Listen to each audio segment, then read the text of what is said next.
Blood دینے والے کو کیا ثواب ملتا ہے، کچھ اس بارے میں بتائیں۔ دیکھیں، اس میں جو ثواب ہے اس کی سب سے بڑی بنیاد ہے خیر خواہی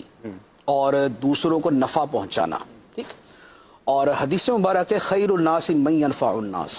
لوگوں میں سب سے بہترین بندہ وہ ہے جو دوسروں کو نفع پہنچانے والا ہے۔ اسی طرح ایک حدیث مبارک ہے، فرمایا الدین النصیحہ،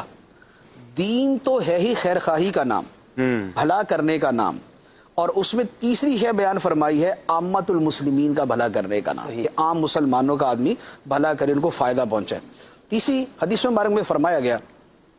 فرمایا کہ مخلوق جو ہے یہ ایسے ہے جیسے خدا کا کنبہ، واہ، جیسے کسی کا خاندان ہوتا ہے۔ ایک سمجھانے کے لیے میٹافوریکلی کنایا کے طور پہ بیان کیا، فرمایا کہ مخلوق ایسے ہے جیسے خدا کا کنبہ، اور خدا کو سب سے پیارا وہ ہے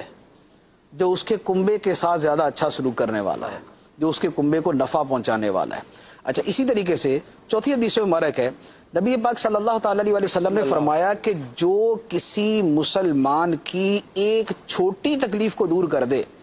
اللہ تعالیٰ قیامت کے دن اس کی بہت بڑی تکلیف کو آسان فرما دے گا۔ تو دنیا کے اندر اب جس کے ساتھ یہ سلوک کیا جاتا ہے، اس کی یہ چھوٹی نہیں، اس کے تو بہت بڑی تکلیف دور کی گئی نا۔ چھوٹی تکلیف کے کسی کے پاؤں میں کانٹا بھی چبھ گیا اور آپ نے نکال دیا، یا کسی کو ٹھوکر لگ گئی اور آپ نے اس کو سنبھال لیا، گرنے لگا تو اس کو پکڑ لیا، یا سڑک کے کنارے بوڑھا آدمی کھڑا تھا اس کو سڑک پار کرا دی،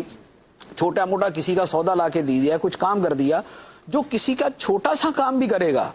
اللہ تعالیٰ آخرت کے اندر اس کے بہت بڑے مسئلے کو حل فرما دے گا۔ ایک حکمت اسلامیہ یا حکمت دین کے طور پہ ایک شے بیان کی گئی ہے، بندہ جس طرح کی نیکی کرتا ہے اللہ تعالیٰ دنیا کے اندر اسی طرح کا اس کو بدلہ عطا فرماتا ہے، حتیٰ کہ آخرت کے جو اجر اور بدلے ہیں اس میں بھی اسی طرح کا معاملہ ہے، ٹھیک ہے۔ مثال کے طور پہ جو دنیا میں بھوکوں کو کھانا زیادہ کھلاتا ہے وہ خود کبھی بھوکا نہیں رہتا، کیا بات ہے، اللہ اس کا روزگار بڑھتا رہتا ہے، اس کا رزق بڑھتا ہے، ٹھیک ہے۔ اچھا، اسی طریقے سے جو جس طرح کے مریض کی مدد کرتا ہے اللہ تعالیٰ اسی طرح کے مرض سے اس کو اور اس کے خاندان کو محفوظ کر دیتا ہے۔ تو اب جو لوگ مثال کے طور پہ یہ تھیلیسیمیا کی اگر ہم بات کریں کہ اس معاملے کے اندر بلڈ دے کے اور اس طرح کی چیزوں کے ذریعے مدد کرتے ہیں،